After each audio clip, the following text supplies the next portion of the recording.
আসসালামু আলাইকুম ফ্রেন্ডস, অনেকেরই কিন্তু দামি ফোনে কিন্তু ফটোগ্রাফি করার খুবই ইচ্ছে। তো যারা ফটোগ্রাফি করতে ভালোবাসেন তাদের জন্য আজকের এই ভিডিওটি খুবই গুরুত্বপূর্ণ হবে। আজকের এই ভিডিওতে আমি আপনাদের দেখাবো কিভাবে এলএমসি 8.4 R18 ভার্সনটি আপনার ফোনে ইনস্টল করবেন। আরেকটি কথা, অনেকের ফোনে কিন্তু এলএমসি 8.4 জি ক্যামটি সাপোর্ট নাও করতে পারে। তো আপনারা ভিডিওটি মনোযোগ সহকারে দেখলে প্রসেসটি বুঝতে পারবেন যে কিভাবে এলএমসি 8.4 ক্যামেরাটি ইনস্টল করতে হয়। তো ভিউয়ার্স যদি সাপোর্ট করে তাহলে একটি কমেন্ট করবেন, এবং সাপোর্ট না করলে আমার ফেসবুক পেজ আকাশ অনলাইন স্কুল সেখানে নক দিতে পারেন। সেখানে আমি আপনাদের অন্যান্য ভার্সনের ইনস্টল প্রসেসগুলো বুঝিয়ে দেবো। তো দেরি না করে চলুন ভিডিওটি শুরু করা যাক। প্রথমে আপনার গুগল ক্রোম ব্রাউজার বা যে কোনো একটি ব্রাউজার থেকে এলএমসি 8.4 R18 ক্যামেরাটি ডাউনলোড করে নিতে হবে। এজন্য হচ্ছে আমি ক্রোম ব্রাউজারটি ওপেন করে এখানে লিখব এলএমসি 8.4 R18 ফ্রি ডাউনলোড বা ডাউনলোড লিখে সার্চ করবেন। তো এরকমভাবে সার্চ করে দিলে আপনাদের সামনে এরকম লিঙ্ক আসবে। এখানে যে প্রথম লিঙ্কটি দেখতে পাচ্ছেন সেলসো এজিভেডো, এই লিঙ্কের থেকে আপনার যে কোনো একটি ভার্সন ডাউনলোড করে নেবেন। আমি স্ন্যাপক্যাম যে ভার্সনটি আছে সেটা ডাউনলোড করে নিলাম।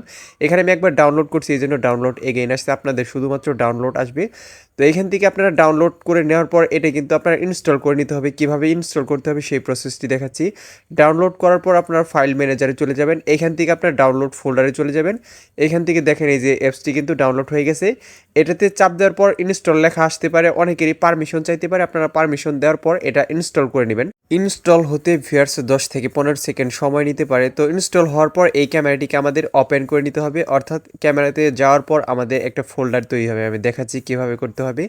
তো ক্যামেরাটি ওপেন করার পর এখান থেকে যতগুলো পারমিশন আসবে সবগুলো পারমিশনই কিন্তু অ্যালাউ দিয়ে দিতে হবে। কোনো পারমিশন যদি আপনি অ্যালাউ না দেন সেই ক্ষেত্রে কিন্তু আপনি ক্যামেরাটি ইউজ করতে পারবেন না। তো এখান থেকে কোনো ছবি উঠাবেন না, জাস্ট এখান থেকে বের হয়ে যাবেন। তো এখান থেকে আমাদের কনফিগ ফাইল ডাউনলোড করে নিতে হবে, তা না হলে এই ক্যামেরার ব্যবহার করলে আমাদের সাধারণ ক্যামেরার মতোই থাকবে, ছবিগুলো কোনো এডিটিং থাকবে না।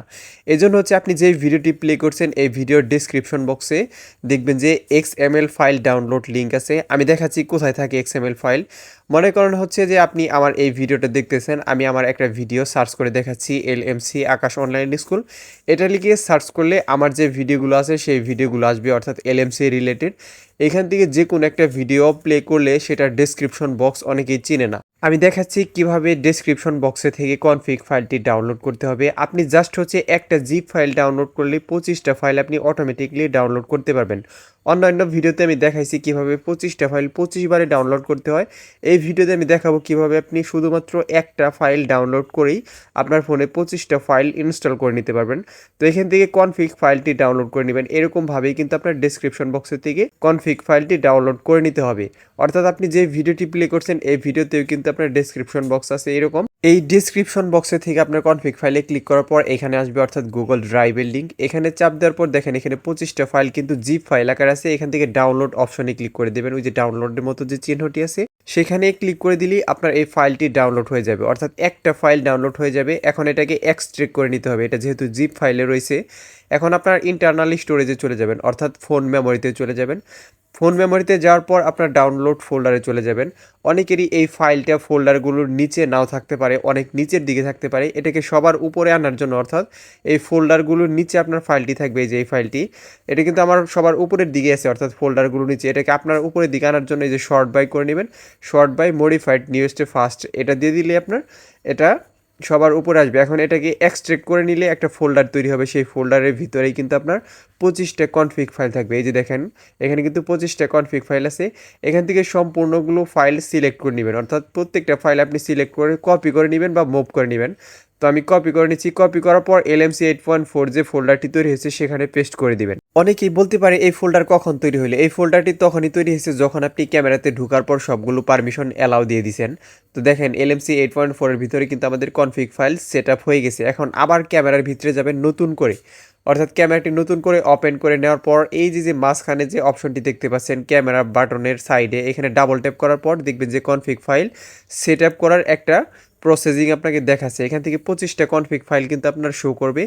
এখান থেকে প্রত্যেকটা কনফিগ ফাইল আলাদা আলাদা কালার গ্রেডিং দিবে। আপনি প্রত্যেকটা কনফিগ ফাইলের যে কোনো একটা ইম্পোর্ট করে নেবেন, অর্থাৎ সিলেক্ট করার পর ইম্পোর্টে ক্লিক করে আপনার সেই ফাইলের যে XML আছে সেই অনুযায়ী কাজ করবে।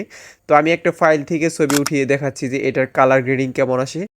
তো একটা ছবি উঠানোর পর দেখেন এটার কালার কিন্তু ন্যাচারাল থেকে এডিটিং হয়ে আসছে, অর্থাৎ দেখেন এটা কিন্তু কালার গ্রেডিং হয়ে আসছে। এখন এক্সএমএল চেঞ্জ করার জন্য ক্যামেরা বাটনের ডান কর্নারে আবারও ডাবল ক্লিক করবেন। এখান থেকে অন্য একটি এক্সএমএল সিলেক্ট করার পর ইম্পোর্টে ক্লিক করে দিবেন। আপনি যদি এক্সএমএল চেঞ্জ না করেন তাহলে কিন্তু কালার গ্রেডিং আসবে না। আপনার এক একটা এক্সএমএল এর জন্য এক একটা কালার, এখানে প্রিমিয়াম ক্যাটাগরির এক্সএমএল আপনি পেয়ে যাবেন। তো ভিউয়ার্স, আপনার ফোনে যদি এটা ইনস্টল হয়ে থাকে তাহলে একটু কমেন্ট করে জানাবেন, অন্যদের বুঝতে সুবিধা হবে কোন ফোনে এটা ইনস্টল হয় এবং কোন ফোনে ইনস্টল হয় না।